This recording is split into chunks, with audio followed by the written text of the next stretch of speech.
All right, let's dive right into this explainer. Today, we're taking a step back to figure out how wealth actually works.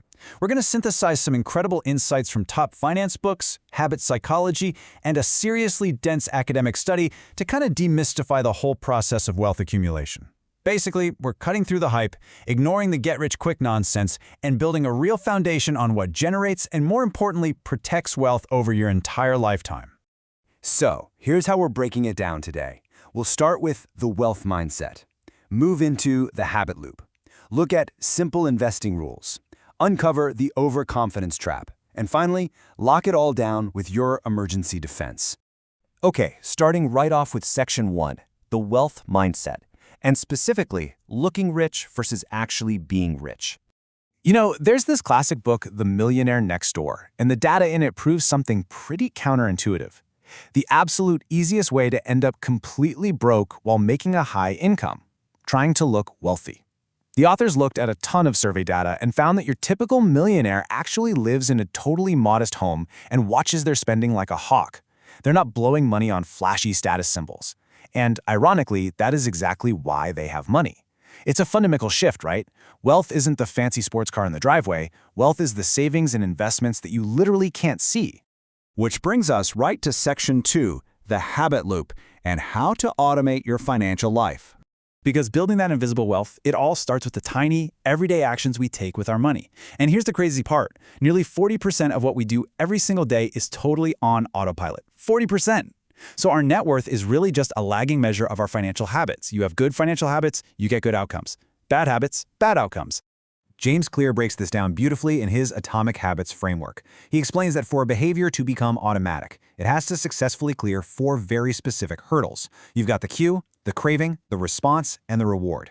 If a behavior fails at any one of those 4 stages, it just won't stick as a habit. It goes like this. You encounter a trigger, you crave a change in how you feel, you respond by taking an action, and boom, you're rewarded with that hit of satisfaction.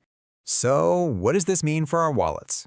Well, to kill off a bad money habit, we have to cut off the cue. That means doing things like turning off push notifications for shopping apps or intentionally ignoring those tempting new tech reviews, and then we replace them with automated good habits. Don't rely on sheer willpower because, let's be honest, willpower fades. Instead, automate the whole thing. Set up an automatic transfer to your savings the exact second your paycheck hits. You're effectively trading out that craving for instant gratification for the ultimate reward, your future financial freedom. Now you might be wondering, do these tiny little micro adjustments actually matter? Absolutely, they do. And it's just pure math. If you get even just 1% better at your financial habits every day, thanks to the magic of compound interest, you're going to be 37 times better after just 1 year. 37 times. Making these small upfront choices takes a tiny bit of effort today, but they create absolute mountains of compounding value over time. All right, moving on to Section 3, Simple Investing Rules, also known as the growth engine. When you look at the empirical data across all the major finance texts, the consensus is practically unanimous. Simple, low-cost index investing crushes actively managed portfolios over the long run. You can match the exact return of the entire stock market, and it'll cost you just a fraction of a percentage point in fees. But there's always a catch, right? The catch here is that sticking to this strategy when the stock market is crashing takes serious, profound courage. Complicated investment schemes are really just traps where people try to time the market. Keep it simple and you strip away all those traps you might otherwise fall into. And this brings up something fascinating about the ultimate investing icon. Morgan Housel points this out in The Psychology of Money, and it perfectly mirrors our habit loop concept. Yes, Warren Buffett is an incredible investor, but the real secret? He's just really old, and he started investing incredibly early. His real advantage is the staggering long-term power of compound interest. Just to put that into perspective, look at these numbers. If Buffett had started investing as a normal adult at age 30 and then retired at 65 like most people, his net worth wouldn't be $140 billion. It would be $11 million. $11 million! That's an astronomical difference. Time in the market is literally the ultimate variable. Starting small and early will always dwarf starting big and late. Our brains really struggle to grasp it, but time, not timing, is the actual engine of compounding wealth. So, what stops us from doing this? Let's get into Section 4, the overconfidence trap, or the illusion of control.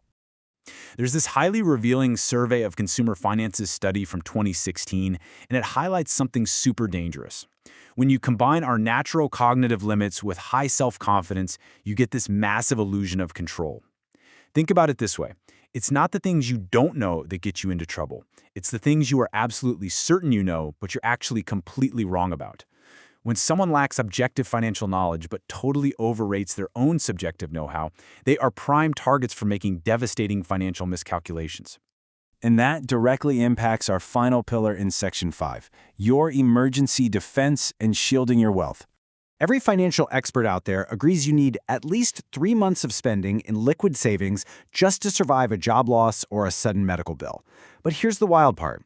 An alarming 72% of people don't even perceive the need for this basic foundational level of protection.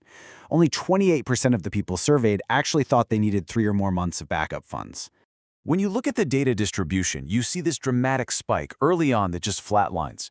It means the vast majority of households are severely underestimating the amount of cash they need to survive unexpected economic shocks. People think, oh, a tiny cushion is fine. They assume they'll just lean on their credit cards or borrow against their 401k, completely ignoring how catastrophic those moves are during a genuine prolonged recession. And here is the massive bombshell from that study.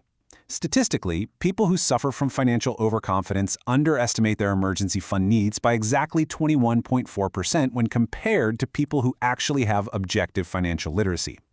Their misplaced confidence essentially tricks them into thinking they're immune to risk, so they deliberately hold less cash than they actually need to survive a real-world emergency. So, let's tie this all together. True wealth is really a combination of 3 simple things: automating good habits, investing simply, and humbly protecting yourself against your own overconfidence. When you lock down those 3 pillars, using atomic habits, sticking to index funds, and acknowledging your own blind spots to build a proper emergency fund, you are effectively building an impenetrable fortress around your finances.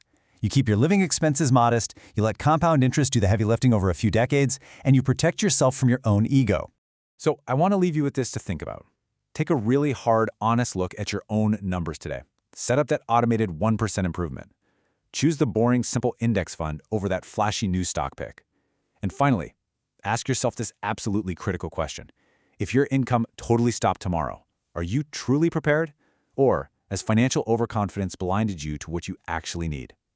Thanks so much for joining me for this explainer, and we'll see you next time as we keep breaking down the systems that shape our world.